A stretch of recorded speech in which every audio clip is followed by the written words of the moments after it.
Hi. So today I just want to talk a little bit about our minds and what a powerful thing our mind is in helping us to make poor decisions and make decisions really that aren't for the better of us because it is kind of not wired for things that would potentially cause us harm. And so, like with our minds, um, it is its ultimate, goal is to protect us from potentially dangerous, hazardous things that are stressful situations.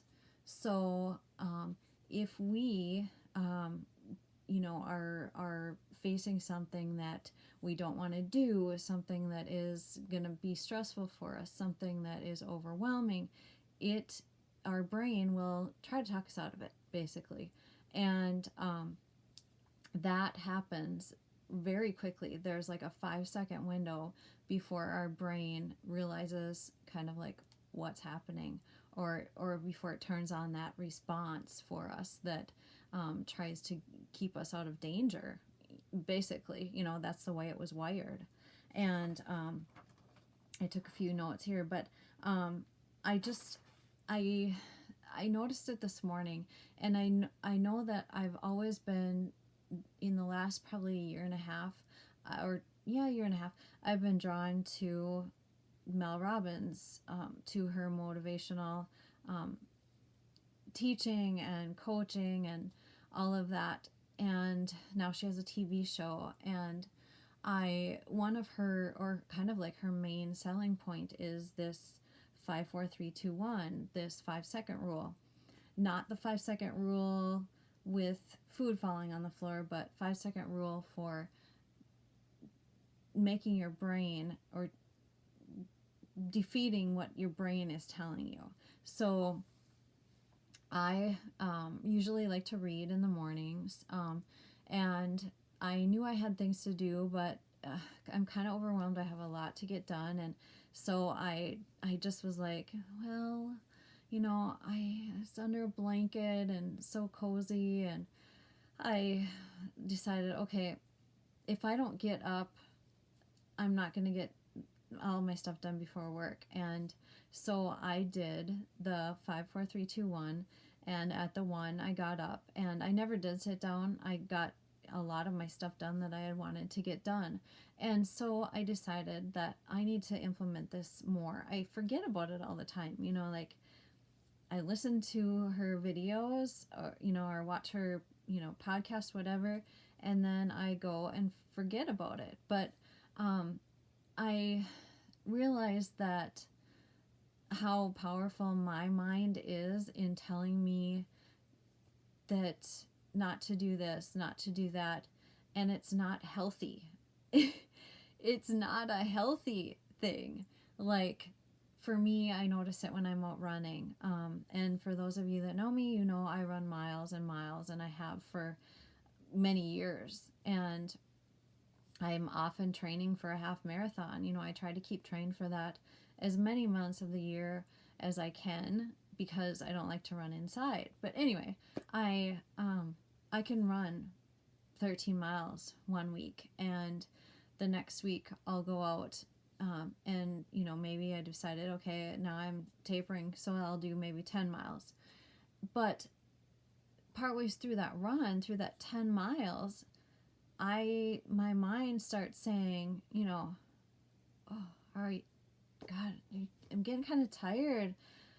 God, I hope I make it through. I hope I make it back to my car. And oh, I'm not really feeling well. This is really a hard mile, and it's my mind, because I'm thinking I've got so much that I have to get done, have going on in my mind, and I'm thinking about all that. And then I'm kind of, I think for me, it's like I have all this stuff to do. I need to get this run done and get home, and so through the process of this run, my mind tells me, no, I don't think it, but it's all like I'm getting in my own head. And I think a lot of us do this. You know, we get in our own minds, and whether it be relationships, whether it be getting off of our butt to do what we need to do for our work or money, whether it be exercising, you know, whatever it is. I mean, it can even be cleaning out the desk drawer, you know, something that we don't want to do. And our mind gets the best of us. And it's not even that, you know, that we lack motivation, because like Mel Robbins says, it's not even that motivation is really a thing. It's, you know we need to do it. It's that our mind is telling us don't. And, you know, anytime that we are afraid or overwhelmed, or, you know, where we feel like we're so off track, that is when our mind will go ahead and play this game. And the thing is that, you know, sometimes we get so far off track. We get so, like, we're just floating out there and we're lost, you know, like, what do I do next? You know, I'm, you know, it's just like, I want to give up. I just don't want to do this. I don't know how to do this anymore. I don't know how it's even going to be possible. And so she's, you know, said, even in these small little things that we know we need to do, that we need to do this 5-second rule in order to spark us to get moving on these things, and quite possibly improve our lives in the fact of maybe it's making more money, maybe it's getting a promotion at work, maybe it is losing 10 pounds, maybe it is a goal for running, maybe it's, you know, to make contacts with people for a promotion. You know, it can be anything. These small things are the hardest things for us to get done most of the time.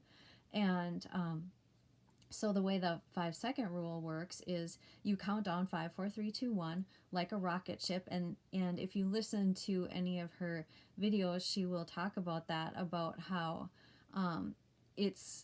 she was laying in bed in a desperate situation. Money, they had, you know, mortgaged everything. They had spent their kids' college funds. They were in a dire money problem. She was drinking. She was cranky. You know, it was just a very bad time in her life. And she lay in bed in the morning, not wanting to get up, not wanting to get her kids off to school. Her kids would be late for the bus. And she was laying in bed anyway and saw this, you know, this NASA program or whatever on TV at night, and saw the countdown, and she came up with this brilliant plan. And it really is brilliant, because if you read about her or listen to her talk, she talks about how so many different people have been affected by implementing this 5, 4, 3, 2, 1 rule in their lives for the littlest of things.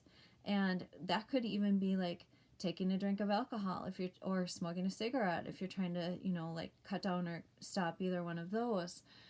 It can be getting on your running shoes. It can be, you know, tackling like I said, the junk drawer, or for me, the pile of stuff to file. So, yeah, what you do is you count on 5, 4, 3, 2, 1. And if you're not off your butt and taking action by the 1, you better be.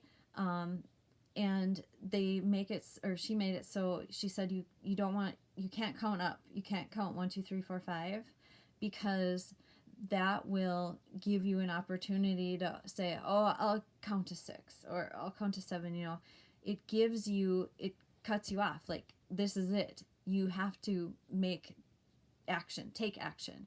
And there is part of this reason for this is that our brain, there's like a 5-second window before it kicks into protection mode, when there's something that we don't want to do, are hesitating to do, are afraid to overdo, overwhelmed by it. There is that window, and that is why it's the 5 seconds.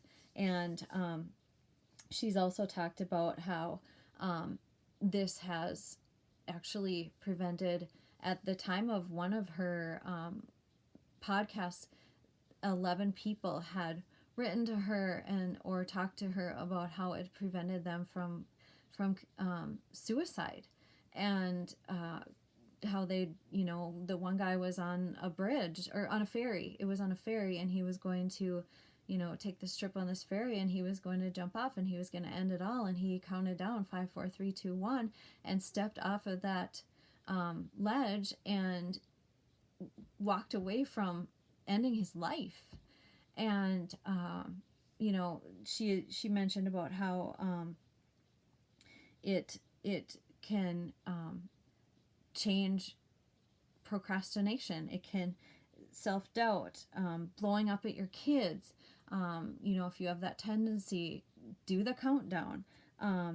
It's just, it can be an amazing thing, and it can make you more money. It can help you to get in shape. It can help you to get your house cleaned up, your clutter. It can, you know, get you to talk to somebody that you have not talked to in a long time, or that you know you need to talk to and make amends with. So there's so many things that this 5-second rule can change in our lives, and there's so many things that there's so many ways that it can make our lives better, and you know, potentially happier and healthy lives. And so yeah, I would definitely suggest looking into it.